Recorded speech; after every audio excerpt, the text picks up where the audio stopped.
നമസ്കാരം. ശ്രുതി vibes YouTube ചാനലിലേക്ക് എല്ലാവർക്കും സ്വാഗതം. ഇന്ന് ഞാൻ കാണിച്ചു തരാൻ പോകുന്നത് പപ്പായ ഫേഷ്യലാണ്. വീട്ടിൽ വെച്ച് തന്നെ നമുക്ക് പപ്പായ ഉപയോഗിച്ച് ഫേഷ്യൽ ചെയ്യാം. അതെങ്ങനെയാണെന്ന് നോക്കാം. ആദ്യത്തെ സ്റ്റെപ്പ് ക്ലെൻസിങ് ആണ്. തൊലി കളഞ്ഞ പപ്പായ അരച്ച് നല്ല പേസ്റ്റ് പരുവത്തിലാക്കുക. അത് കഴുത്തിലും മുഖത്തും തേച്ച് 2-3 മിനിറ്റ് മസാജ് ചെയ്യുക. അതിനുശേഷം ഒരു വെറ്റ് ടിഷ്യൂ വെച്ച് തുടച്ചു മാറ്റുക. അടുത്തതായി സ്ക്രബ് ആണ് ചെയ്യേണ്ടത്. സ്ക്രബ് ചെയ്യാൻ വേണ്ടി പപ്പായ പേസ്റ്റ് കുറച്ചെടുക്കുക. അതിലേക്ക് 1 table spoon sugar, 1 table spoon പൊടിച്ച ഓട്സും ചേർക്കുക. അത് വീഡിയോയിൽ മിസ്സായി പോയതാണ്.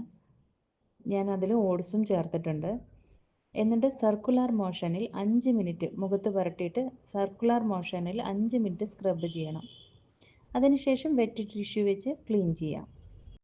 അടുത്ത സ്റ്റെപ്പ് സ്റ്റീമിംഗ് ആണ്. സ്റ്റീമർ ഉപയോഗിച്ച് നമുക്ക് സ്റ്റീം ചെയ്യാം. അല്ലെങ്കിൽ തുണി ചൂടുവെള്ളത്തിൽ മുക്കി പിഴിഞ്ഞ് ഇതുപോലെ ഒരു 5 മിനിറ്റ് ആവി പിടിക്കാം. അടുത്ത സ്റ്റെപ്പ് മസാജ് ചെയ്യലാണ്. പപ്പായ പേസ്റ്റ് എടുക്കുക. അതിലേക്ക് തേനും ചേർത്ത് മിക്സ് ചെയ്ത് മുഖത്ത് പുരട്ടി ഒരു 10 മിനിറ്റ് മസാജ് ചെയ്യുക.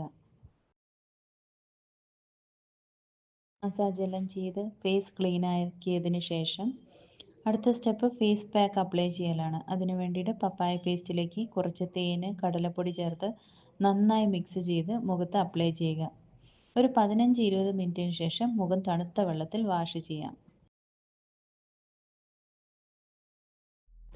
അതിനുശേഷം ഒരു ടോണർ അപ്ലൈ ചെയ്യാം. എന്നിട്ട് മോയ്സ്ചർ തേച്ച് ഫിനിഷ് ചെയ്യാം. അങ്ങനെ ഫേഷ്യലൊക്കെ കഴിഞ്ഞിരിക്കുകയാണ്. എനിക്ക് പൊതുവെ പപ്പായ ഫേഷ്യൽ നല്ല എഫക്റ്റീവായിട്ട് തോന്നാറുണ്ട്. ഫേസ് എല്ലാം ഒന്നും കൂടി സോഫ്റ്റ് ആവുന്ന പോലെ, ഗ്ലോ വരുന്ന പോലെയൊക്കെ തോന്നാറുണ്ട്. പിന്നെ എല്ലാ സ്കിൻ ടൈപ്പിനും സൂട്ടാവുന്ന ഒരു ഫ്രൂട്ടാണ് പപ്പായ. അതുകൊണ്ട് എല്ലാവരും ഇത് വീട്ടിൽ ട്രൈ ചെയ്ത് നോക്കുക. എല്ലാവർക്കും ഈ വീഡിയോ ഇഷ്ടമായെങ്കിൽ ലൈക്ക് ചെയ്യുക, ഷെയർ ചെയ്യുക, സബ്സ്ക്രൈബ് ചെയ്യുക. Thank you.